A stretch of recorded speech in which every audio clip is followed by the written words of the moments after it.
Hey, LeBron, what you see is the primary reason that Philly was able to build the double-digit leads, sort of, once a quarter almost, that you guys had to kind of dig your way out of? It was a game of rust for them. The first quarter was we put them to the free throw line way too much. I believe they had 12 free throw attempts at the end of the first quarter, something like that. And B probably may have like 8 of those, and it allowed them to get their defense set. Neutralized us being able to get stops to get out on the break. So we had to do a better job of that.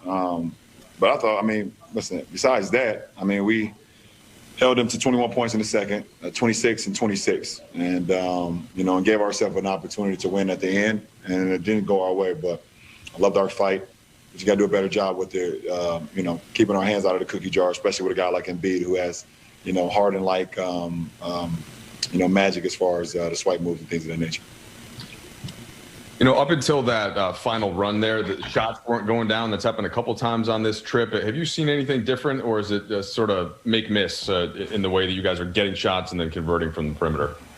I think we got some great looks. We play the same way every game. It's not like we change our approach, and our shooters kind of struggle tonight, obviously.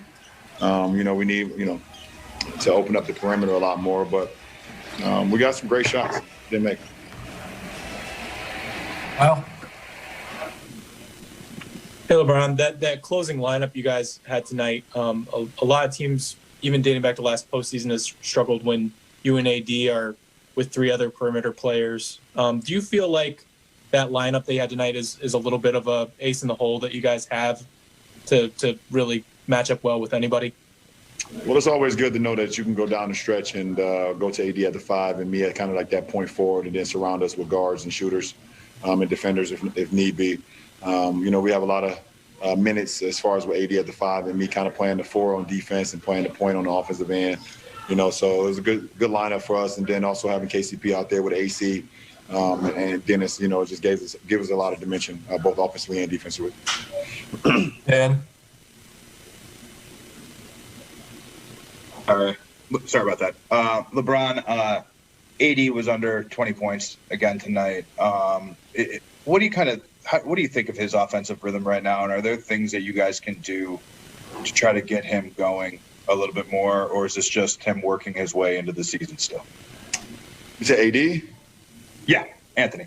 No, I thought he missed some shots that he's accustomed to making. And I think AD is in a pretty good rhythm right now, and I think every game is getting better and better for him. But it's our job to give him the ball. It's our job to get him the ball.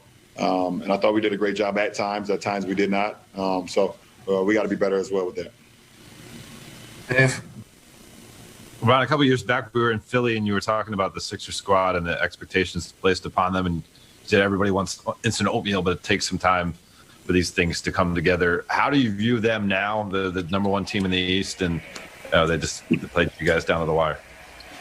I think it's a really good team that they put together. I give a lot of credit to Ellen Brand and the things that they're doing here. Obviously Doc is always one, pretty much wherever he's been, and he got him playing some really good basketball. So, we see as the season goes on, there's going to be a lot of teams in the Eastern Conference that's going to play championship basketball down the stretch. I know they believe that they're one of those teams. 2 more, Bill?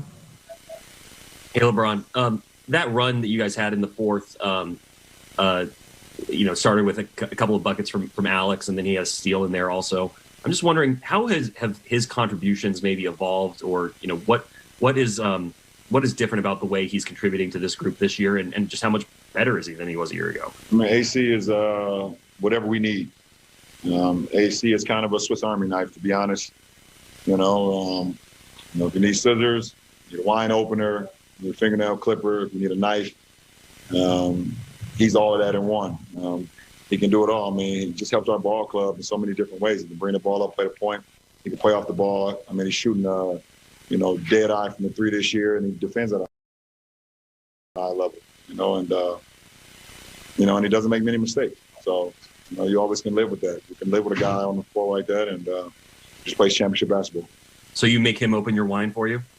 And I open my own wine. I'm going to be honest. I would not let him open my wine, and that's no disrespect to him. But when it comes to my wine, I trust myself. Steven? Hey, LeBron. I was just wondering, with how long you've been on the top, you've obviously had to adapt to a lot of things. I was just wondering how it is that you manage changing your game and just change in general. You have to change with the times, I guess. You have to continue to evolve. I mean, when I came into the league, it was literally a big man's league, pretty much. And I don't mean that it's not a big man's league. Now I mean like 4s and 5s pretty much played in the paint.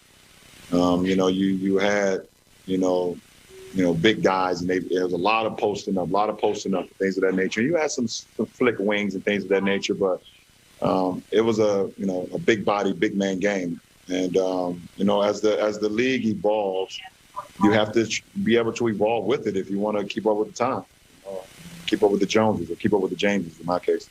So, for me, never putting a cap on my ceiling. I just want to always continue to get better and do things out on the floor that's maybe hasn't been done in other people's careers, and continue to push the envelope and see how much juice I can squeeze out of the thing. So that was pretty loud, but that's okay. So just always trying to put myself, like I said, in a position to be successful. Continue to work on my game, work on my mind, work on my body, and see what the cards is how they be played. You play the hand that's dealt to you, and just go from there. Thank you. Oh, that's it? That's it. Thank you. Road games to start the season. Got away from you from you guys tonight. What were some of the reasons you saw out there? A couple of breakdowns here and there, defensively, especially transition. When we were getting on the third quarter, we were getting control of the game, and then a couple of breakdowns, and gave them good looks that they made us pay for that. I thought we did a great job of fighting and clawing to get back into the game. Great effort. They made a good play at the end. We could have did a little better job as a team to get that stop. But you got to congratulate the other team and move on. You guys had been hitting a lot of threes this season. Had a tough time for the first 3.5 quarters, but then 3 in a row kind of made it close. Was it a case of a little bit too late? No, I mean they got us back into the game, and we actually got ahead. Obviously, you wish to make them all and shoot 100%, but that's not how life works. You talk about a player like Joel Embiid, and tonight it was Tobias Harris who really kind of stood up and obviously hit the go-ahead basket. How good is this Sixers team? They know what they're looking for. I think they all the players accepted their roles and want to excel in them. They know what they want to live by offensively and what they want to live by defensively. So, and they're comfortable with it. Obviously, they get into the free throw line a lot, and that controls the game in a way. Time for Magic's tweet. That was the most exciting NBA game this season. Tobias Harris hit the game-winning shot for the Sixers and finished with 24 points. MVP candidate Embiid at 28. I wouldn't be surprised if these two teams were in the NBA Finals. It is now time for Fish's Focus. What are you focusing on tonight, Fish? Focusing on Joel Embiid and defending him. Yep. The way that he plays, the way he creates contact. Gets to the line. Gets to the free throw line. It disrupts the rhythm and the flow of the game, right? Yeah.